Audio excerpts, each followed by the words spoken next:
guys, Adam here again. So thought I'd do a quick demonstration on the Stihl Easy Sharpener. So not sure exactly what the name of this is called. I'll find it out and I'll put it in the, I guess in the links below. That might work well. Bought this when I bought our little MS 180, which I'll do a review on another day.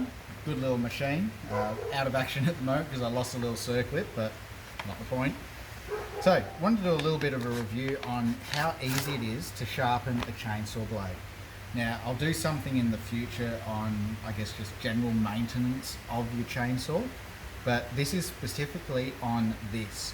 Now, the reason I wanted to do this is that being brand new to using a chainsaw, or haven't used one for about 15 years, probably the scariest part was how do you actually look after your chain to make sure it cuts well? Because if you don't look after it, blunt chain is a dangerous chain because you're putting a lot more pressure on, you're putting a lot more downward force into the bit of timber that you're trying to cut through, and then that can cause other issues. It can make the chain pop off, spin around, flick up and get you. Could mean that you actually break your bar when it's inside because you're putting that much force into it. A chainsaw should really be able to do its own job. So you just guide it and it'll push its way through. And that all comes down to making sure that you have sharpened it correctly. Now, the beauty of this is that it doesn't just sharpen the bits that, I guess, the blade bits, the little teeth on it. It actually sharpens what's called the rakers, which helps guide how deep your chain digs into the timber with every cut. So every time it cuts around, you have to think of it as how deep is it going in. So how deep is every cut going through your timber, through your piece of wood, whatever it is. You're cutting a tree down, you're cutting firewood up, whatever it might be.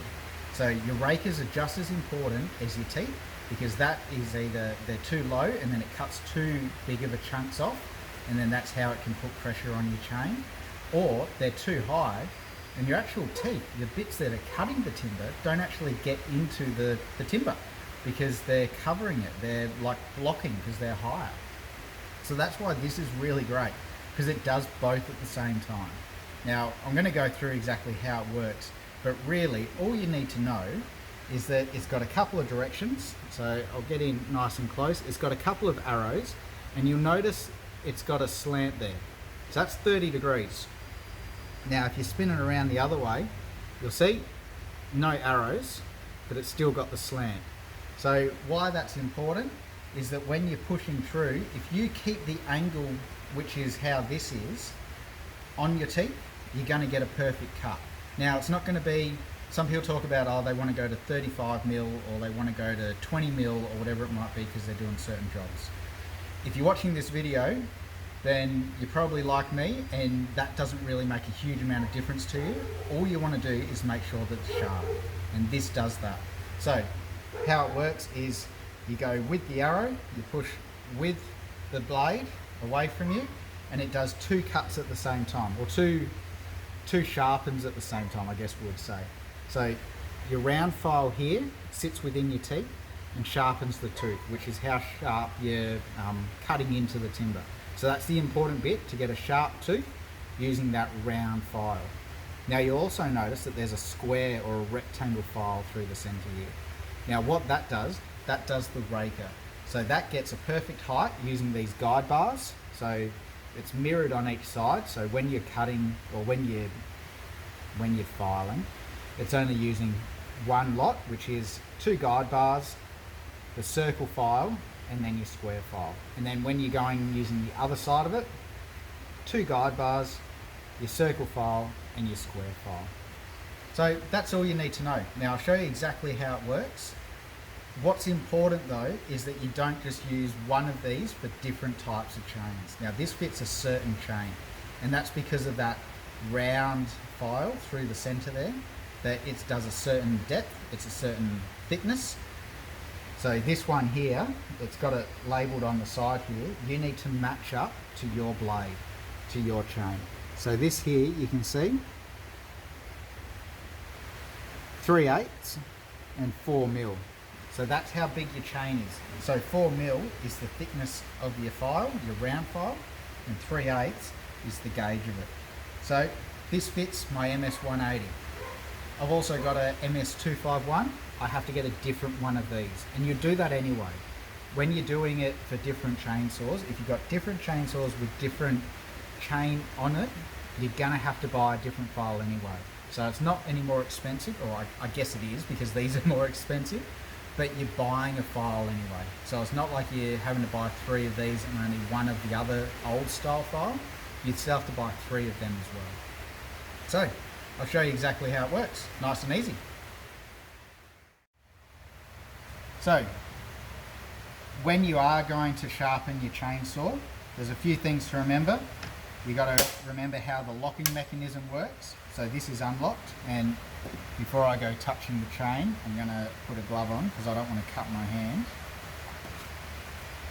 So this is unlocked, it can spin. You push it down and it's now locked in place.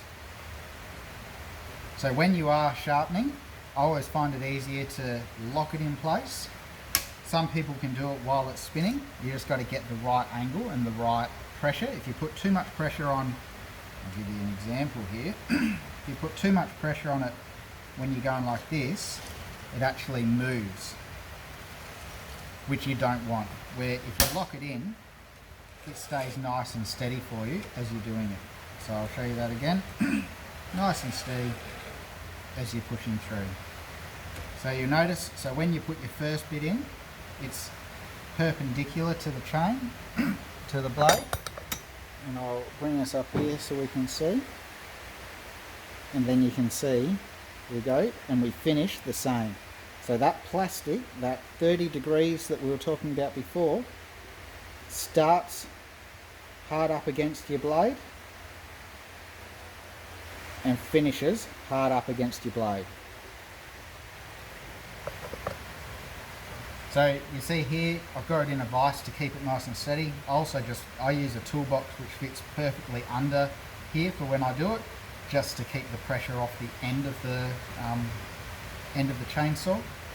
I've got it locked, and then I go through. The other thing is, and I'm gonna have to find where I've put it, when you're sharpening your blades, you've got to make sure that you're always sharpening it to the same depth.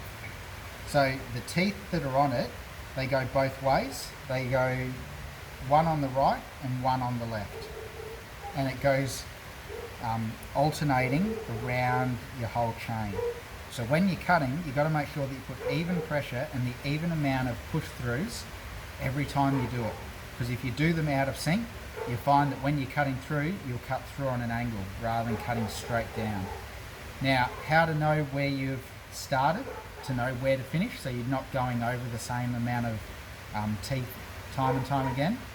The best way I've found, and it'd be good if anyone knows of any way different, is using a little bit of plumber's tape. Now, I'll go and get it, and I'll show you how I use it. Okay, a little bit of plumber's tape. Now, when you do it, you do your first cut. So, you just got to make sure you get it the right way around. You go through and you do your first go of it.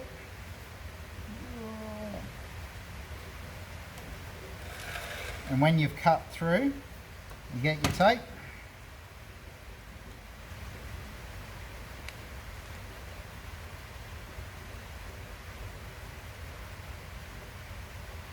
And you wrap it around like that. Now, I don't know if you can see that, but I've wrapped it around that tooth that I just sharpened. Now, why that's important is that as we're going around, we'll take that off, put our glove on. As we're going around, we're sharpening, sharpening, still going, still going, and now we've come back to our bit that we've just started on. So we know that when we get to this one here, which is the same, it's on the left hand side, so this is the left hand side tooth. When I finish on this left hand side tooth, I know I don't need to go any further.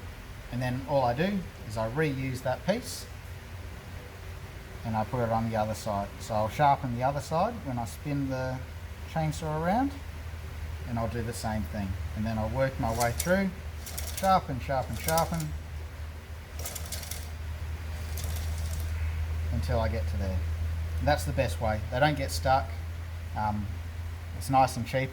I think a roll of this is about $3, and I've used probably about a quarter of a cent to use that. So I just have a little piece on handy, always know where to go. So that's it. That's the beauty of using one of these. Now I'll show you how they actually work. So when you do it, again, as I said, you get there and you push through. 1, 2. So you'll see there's little filings that have come off that, and it's a nice and sharp edge. And it's also cut my raker too. So I've got my raker at the perfect height. As long as you're doing this flat and square, you're getting the right angle, it'll cut your raker at a perfect height, and then it'll cut that at a perfect height too. When I do it, I do 2 firm pushes through, not rough, not hard. You've got to make sure it's a nice consistent push through, nice and smooth. I do 2 and then I move on to the next one. 1, 2, move on to the next one. And then when you do the other side, you can either flip the chainsaw around the other side to make sure you're pushing with, if you're more comfortable pushing away from it, or you just spin this around the other way. And now I'm doing the right hand side. You see I start on this side here and I pull towards me. 1, 2. So I'll show you that again. 1, 2.